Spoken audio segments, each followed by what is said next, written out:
ভারতের বুকে এমন কোনো রাজ্য নেই যেখানে পাহাড় নেই। তাই প্রতিটি রাজ্যে থাকে একটি করে সর্বোচ্চ শৃঙ্গ।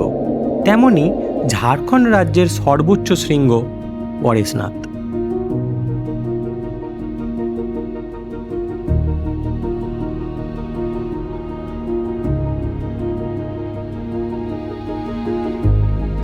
জৈন ধর্মের 23তম তীর্থঙ্কর পার্শ্বনাথের সমাধিক্ষেত্র এই পাহাড়।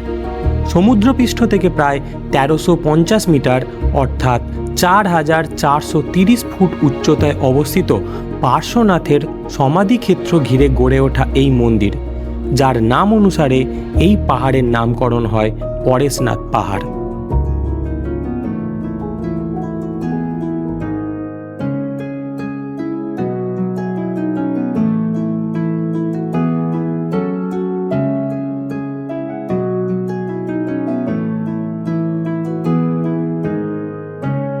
যারা একবার এই স্থান দর্শন করেছে তারা একাধিকবার ছুটে এসেছে এখানে। কারণ জানি না, হয়তো ন্যাচারাল বিউটি, হয়তো বা সবই বাবা পার্শ্বনাথের আকর্ষণ। যারা এসেছে তারা তো সবটা অনুভব করেইছে, কিন্তু আপনি যদি না এসে থাকেন তবে অবশ্যই আসুন। তবে আসার আগে আমার ভিডিওটি ধৈর্য ধরে দেখার অনুরোধ রইল। ভালো লাগলে লাইক শেয়ার করতে ভুলবেন না, আর কেমন লাগলো ভিডিওটি তা কিন্তু অবশ্যই কমেন্টে জানাবেন।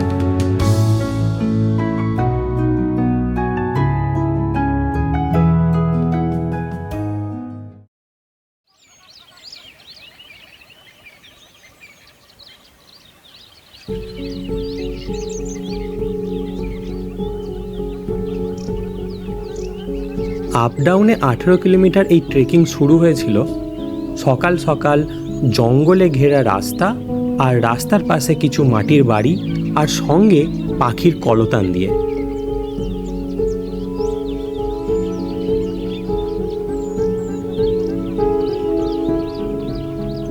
খানিকটা চড়াইয়ের পরই বাম হাতে দেখলাম একটি মন্দির। বাইরে থেকে দেখে ভালো লাগলো, তাই ঢুকে পড়লাম।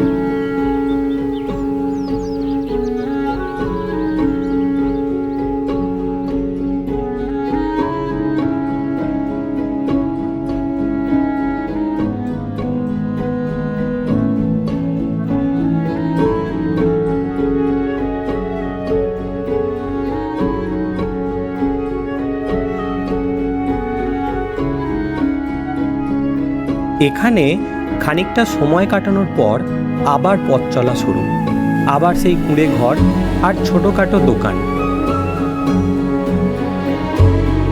এখানের প্রতিটি পরিবারের আছে একটি দোকান এবং যাত্রীদের উপরে নিয়ে যাওয়ার জন্য ডুলি অথবা বাইক।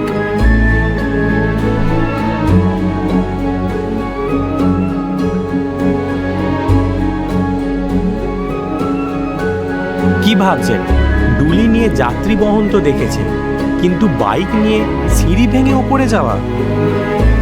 মশাই, তা নয় তো আর বলছি কি, এই জিনিস দেখে তো আমার চক্ষু স্থির। এক নতুন অভিজ্ঞতা। আমি গ্যারেন্টি দিয়ে বলতে পারি এই অভিজ্ঞতা ভারতে একমাত্র এখানেই হবে।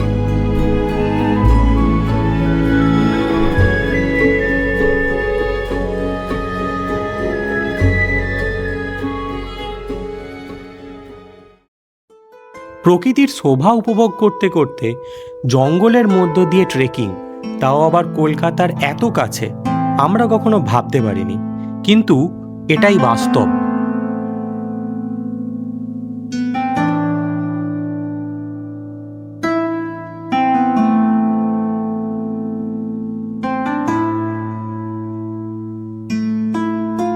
দীর্ঘ 4 ঘন্টা হাঁটাহাঁটির পর অবশেষে আমরা পৌঁছালাম আমাদের গন্তব্য।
দোল পূর্ণিমার দিন এখানে সব থেকে বড় উৎসব পালন করা হয়, তাই মন্দির ভিড়ে ঠাসা।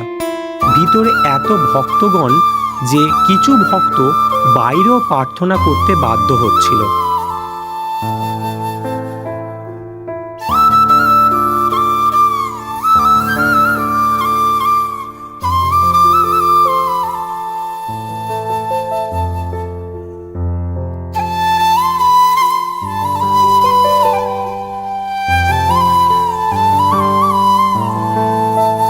মন্দিরের ওপর ঝড়ের মতো ঠান্ডা হাওয়া, মাত্র 15 মিনিটে শরীরে সমস্ত ক্লান্তি যেন কোথায় উবে গেল।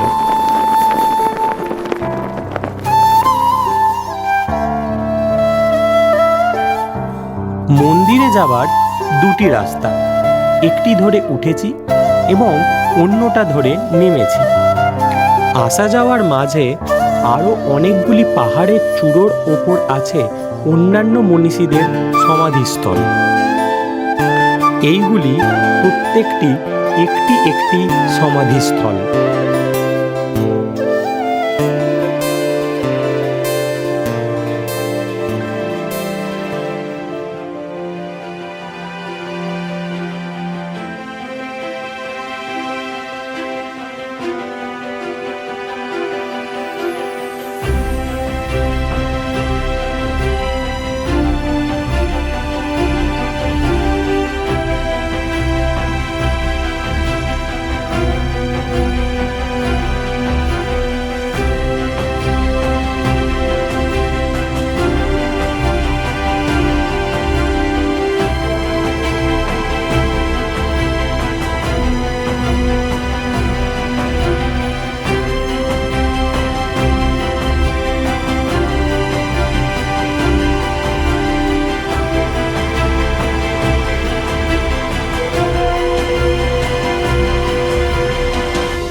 আমরা এত ক্লান্ত হয়ে পড়েছিলাম যে জল মন্দির বলে আর একটি দর্শনীয় মন্দির আছে, যেখানে যাবার ক্ষমতা আমাদের আর ছিল না।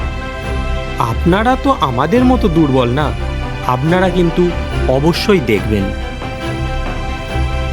দুপুর 2টো নাগাদ এই রকম একটি সমাধির পাশে আমরা বসে পড়লাম এবং আমাদের সামনে রইল উন্মুক্ত সমগ্র উপত্যকাটা। নির্মল আকাশ, কোথাও একটু মেঘ নেই, সমগ্র উপত্যকাটা সবুজ, আর এত উচ্চতায় ঠান্ডা বাতাস আমাদের ক্লান্তি দূর করছে। এই অভিজ্ঞতা আমি বোঝাতে পারবো না, এ শুধু অনুভব করাই সম্ভব।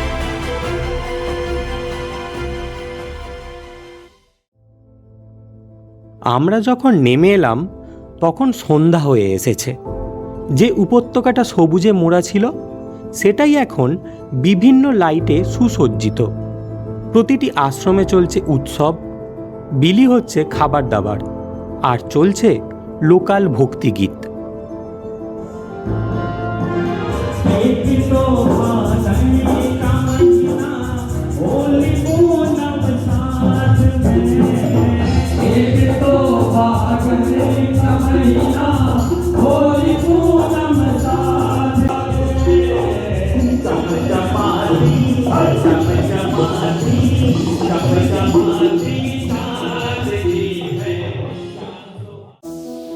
আমরা তো একদিনের ট্যুরে ভালোই ঘুরে এলাম।